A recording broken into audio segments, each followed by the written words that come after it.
Hello there everyone and welcome to episode 2 of MyTeam career mode, and as we prepare for the Saudi Arabian Grand Prix, a quick recap of the last round, Bahrain, where unfortunately on lap 7 we had some pretty bad contact there with Stroll, which basically costed us any chance of points. So that was an unfortunate start to the year. But nonetheless, we look forward to a circuit which is absolutely insane. And looking beyond that, we have a lot of upgrades ready to go to maybe jump McLaren in terms of that performance index now as well. Heading into this weekend, we did dial up the difficulty a little bit, up to 98, I believe, for these practice sessions. So should make things a little bit more challenging. And in terms of the practice programs, basically just grinding through them.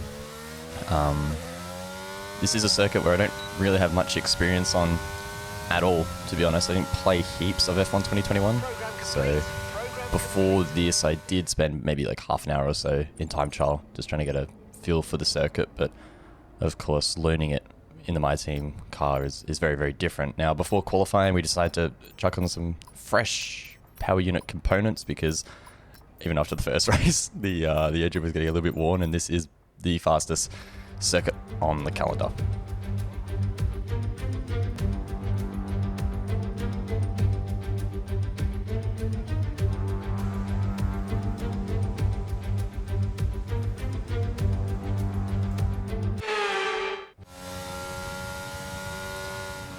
So our first lap of Q1 was good enough for P6, but as you can see, preparing for our second now, P13, and that's putting us right on the edge of the cutoff zone as we begin our lap. And as you can see on the Delta, almost 6/10 up.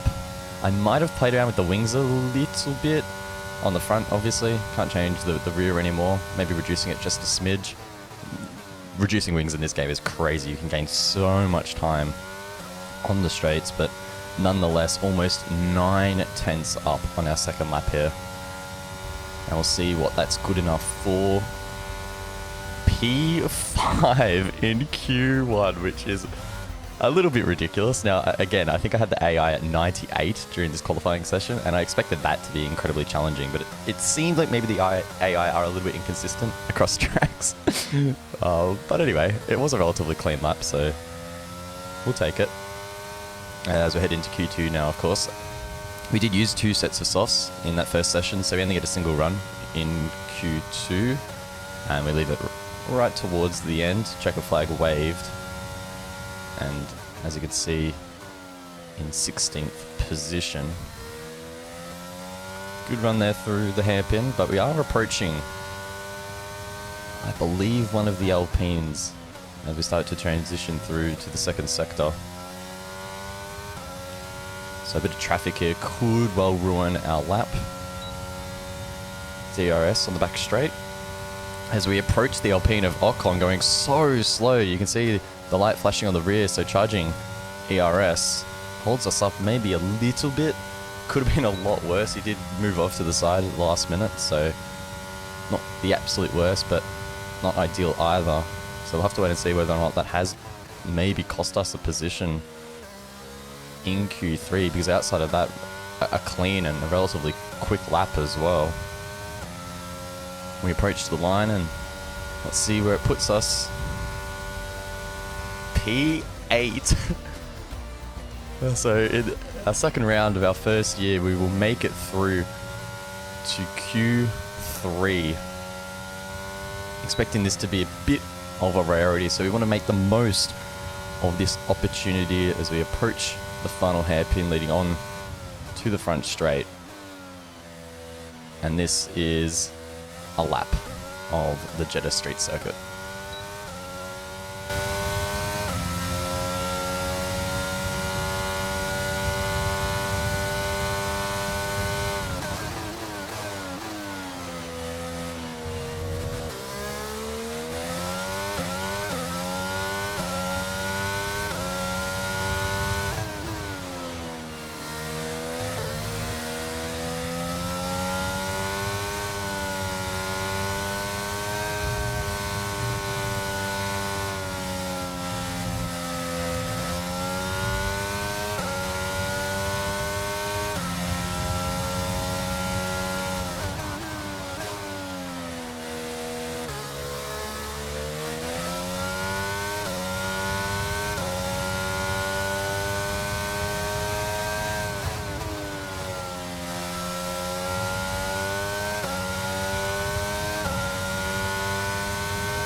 And as we cross the line, P9. Now, that first sector was a little bit messy, so unfortunate there. But we set the AI now up to 100. We want a real challenge for the race. So here we are then, welcoming you today to one of the jewels of the Arab world, Jeddah. One of the biggest cities in Saudi Arabia, second only to Riyadh, gateway to Mecca, and one of the biggest ports in the region. And now, host to the Saudi Arabia Grand Prix. So let's take a look at the topographical map of the Jeddah street circuit. As you can see, a number of challenging corners for the drivers to master here. We'll see just how much the teams have benefited from their time spent in practice this weekend.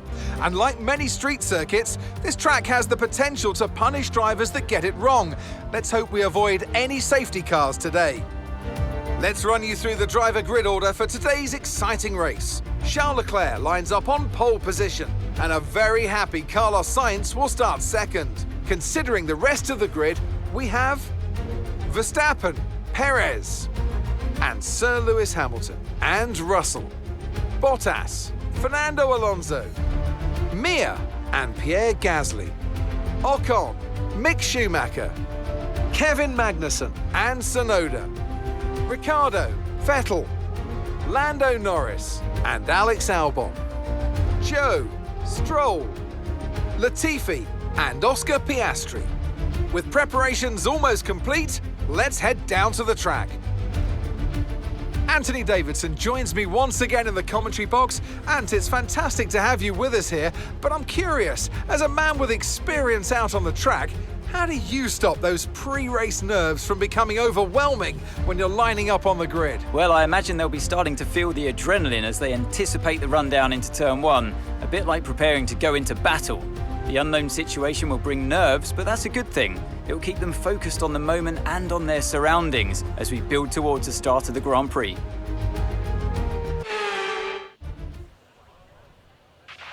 Okay, here we go. I know what you can do. Don't let me down. As we form the grid in P9, pretty unbelievable that we find ourselves in this position so early on in our career, but we want to make the most of this. Again, our personalized strategy stops onto medium strategy, much like Bahrain, and we're going to trust that our engineering team has run the numbers correctly, and we will opt for that strategy. I elected to put a little bit more front aero on just for the race, especially some of those high-speed corners early on with extra fuel not going to be fun. And later on in the race, we can adjust the front wing if we feel it is appropriate. A clean start is going to be absolutely critical running into the first corner here. Okay, we practice our start for the formation lap, relatively clean there. And the pressure now starting to build a little bit. The engine cool though, so don't go too high with the revs. We know that for that sponsorship we need to finish, I believe, 8th or higher in the championship, and this is a great opportunity to jump a couple of teams. Only green parking, so not optimal, but nonetheless we aim to try and send it down through the middle of the pack, 5 red lights, and we're off. The initial jump, absolutely incredible, but we get a bunch of wheel spin, blocked by Bottas as well with a bit of a slow start on the outside. And we just look to play it safe, rub wheels with Bottas, 3 wide into the first corner. The AlphaTauri of Gasly on the now outside of turn 2.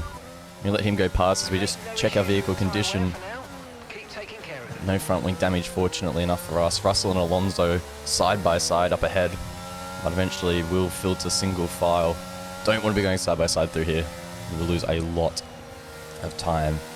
And you can almost see just how heavy the car is under full fuel load at the moment. Very tough to drive through that first couple of S's. But we maintain position in P9. A fantastic start. Gaining positions would have been amazing, but just maintaining position against cars which are clearly faster than us, especially now with 100 difficulty, all we could have asked for. And it's all about just maintaining this gap and trying to stay in DRS range. If you drop out of DRS on this track, you are absolutely dead in the water. So important that we just maintain position here. And if we can maybe try and make some ground on the soft compound tire as well, that would be just another added bonus. Using our battery early here just to stay with the pack, but don't want to burn through it too much. Gasly now a couple of tenths ahead. Almost thought about sending it down the inside, but no need for anything too risky early on in this race. And overall, a really clean first lap, rubbing wheels into the first corner and 3 wide, but outside of that, pretty good overall. Not much happening on lap 2 as we come to the start now of lap number 3. DRS enabled, and this is where the race really begins to open up. We still have 60% of our battery as well, so we can look to make some moves. And talk about moves up ahead. Alonso and Russell again, side by side. And you lose so much time. It's absolutely ridiculous how much time you lose if you decide to battle through this part of the track. But I'm not complaining too much, and neither is Gasly, keeping us in range. We'll be mindful of a little bit of understeer through here again, still a heavy car. But we get a good run on Gasly. We enable that battery. We had about 70% still in the tank, and we're looking to make a move around the outside. We brake super late into this hairpin. Such a fun corner with that gradient to help slingshot you around. More battery on the exit as well, just to confirm that overtake. And overall quite clean. A little bit wide there as we run over that Rolex sponsorship. But good enough, I think, to retain the position. DRS will help keep us within touching distance of Russell now, and a little bit of battery again just to help us out. And we get the move done, confirmed onto Gasly, and now Russell and Alonso actually looking like we might be able to hunt them down, as well as they squabble once more. Russell getting blocked by Alonso, thinks about a move around the outside and can't make that work as well, but once again gets us closer and closer now on to the front straight, and we are well and truly within striking distance here. We are going to make up a lot of ground with DRS, but I elect not to use battery.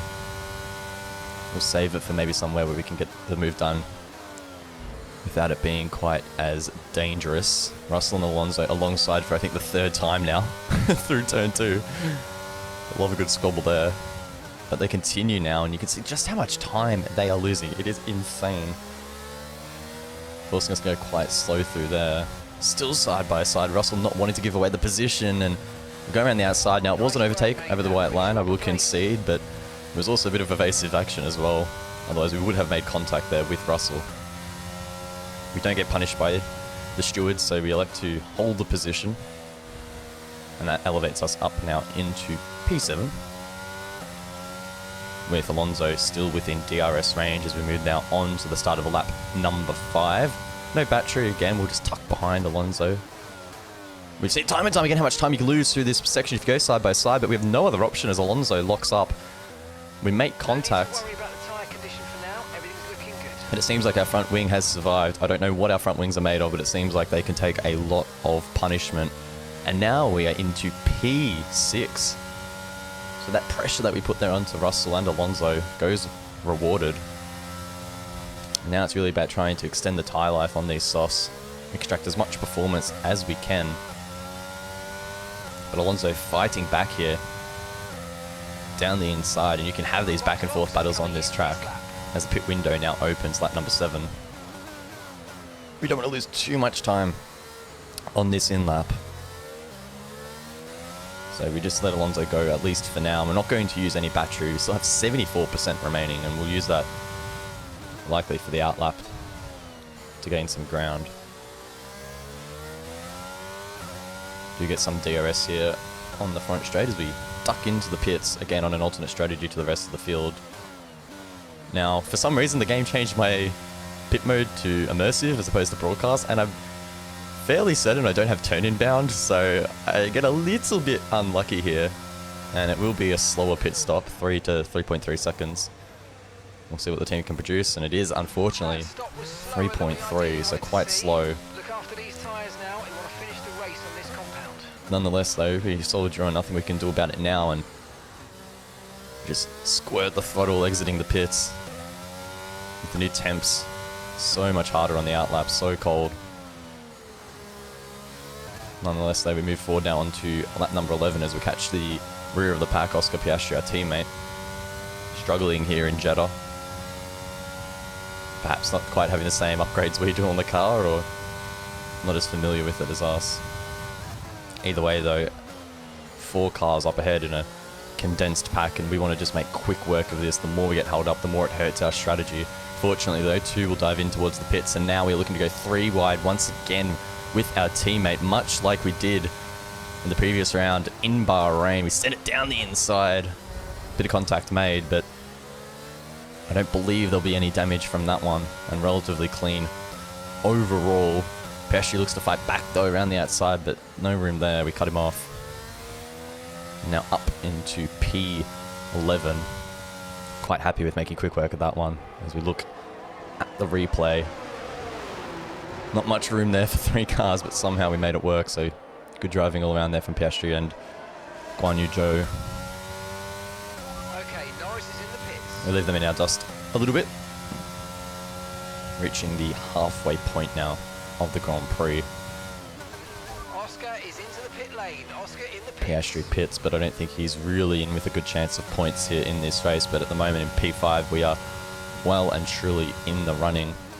As you can see, top left of screen, Russell and Alonso both slowly catching us, and our battery management hasn't been ideal, so it's going to be a little bit tough to fight these guys back. I like not to use any battery here, and if Russell passes us, he does. We'll just try and stick in his toe. He doesn't though, but we are exposed now heading on to the front straight. We're not going to use any battery once more. If he passes us, he passes us. We just let him through. I hope that he tows us along in this Grand Prix. We actually brake quite early here. That's just 5 laps of Try and give Russell a bit more of an ideal run so we don't get caught up too much. I think I can better defend against Alonso, so I don't want to open up that opportunity for him to come back at us. And overall, relatively clean here. It is lap 21, so not too much longer to go in this Grand Prix. The mid portion a little bit slow in how it played out, but that's just the nature of our strategy, being alternate to the rest of the AI. We like to use a little bit of battery just on the exit there. Again, we don't want to be squabbling with the AI through corners. That's where we're going to lose the most amount of time, but we also need to be careful that we don't give up too many positions because points are critical, and we don't want to fall out of DRS range for Russell. So a lot we're trying to juggle here at the moment, and the tyre wear as well. I can't see it on screen now, but from memory it was really starting to ramp up in the last couple of laps. So through some of these high speed corners right on the limit of grip, pushing quite hard but not wanting to bin it in the wall.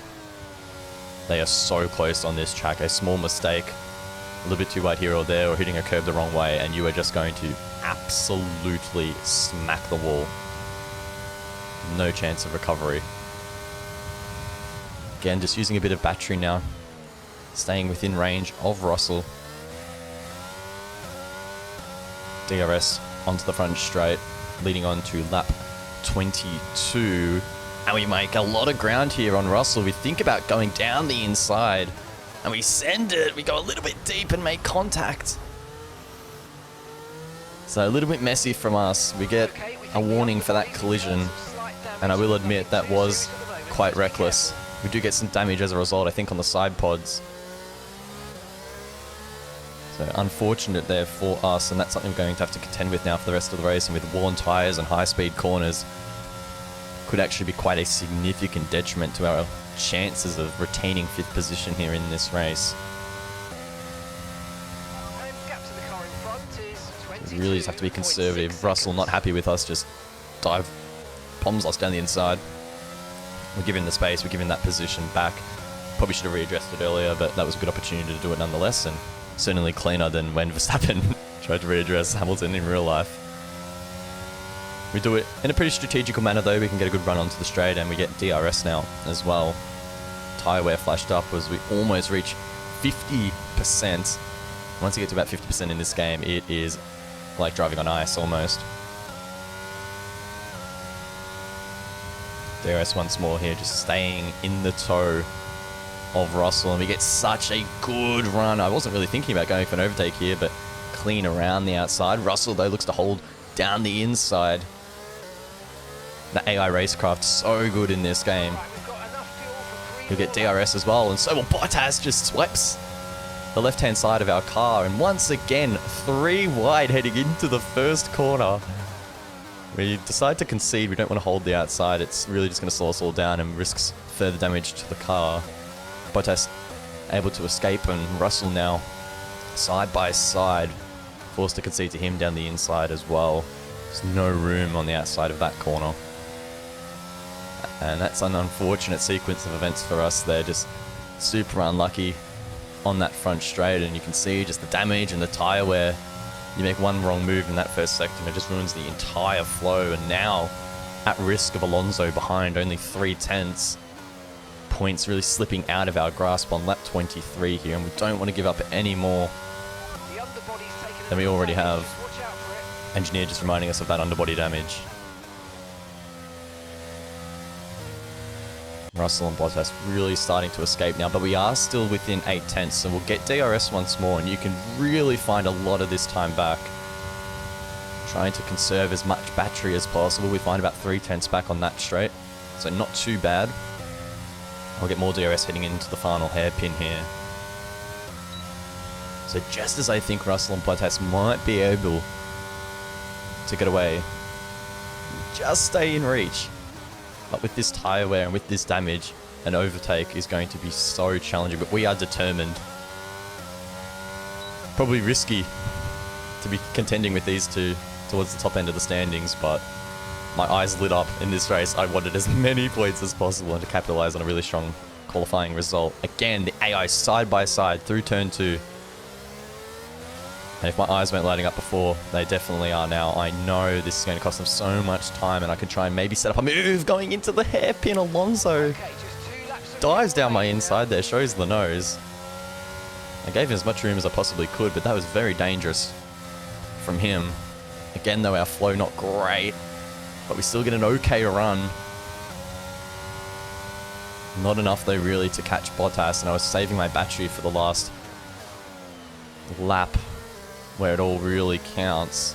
But on the exit, though, we absolutely lose control. We spam shift down to second to reduce our chances of going into the wall, and that means that Alonso will make contact, and we've lost half of our front wing.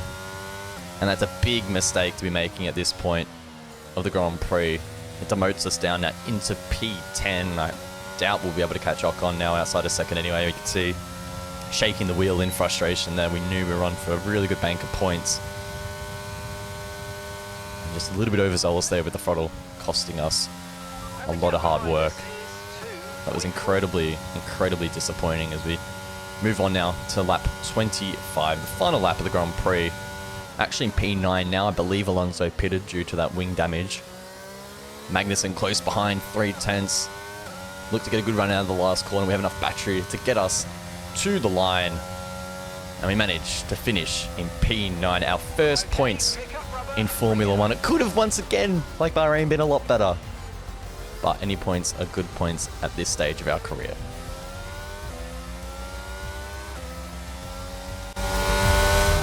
A sterling effort from the team and a magnificent drive to secure victory here at the Saudi Arabian Grand Prix.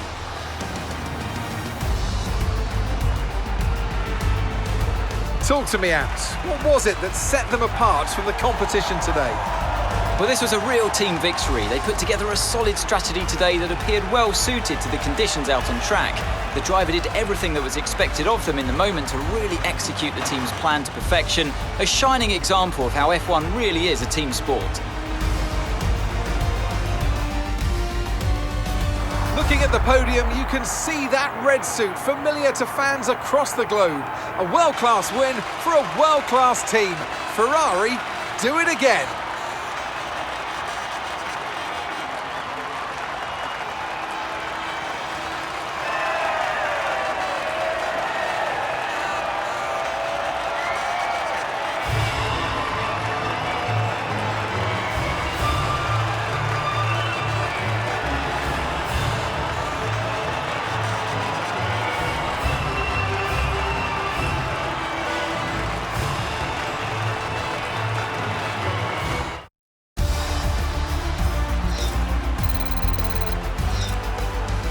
Let's have a quick look at how the driver standings have changed. Charles Leclerc, currently leading the championship standings, extends his lead even further with this result. Now, let's discuss, Ant. Who would you say is a contender for driver of the day? I have to give it to Mia. They fought so hard and had incredible pace at times, so I don't think anyone else did a better job today. Let's move on to the constructors. Ferrari continue to extend the gap at the top of the table. There was also a strong showing from the Mercedes team today as they make their way up the standings.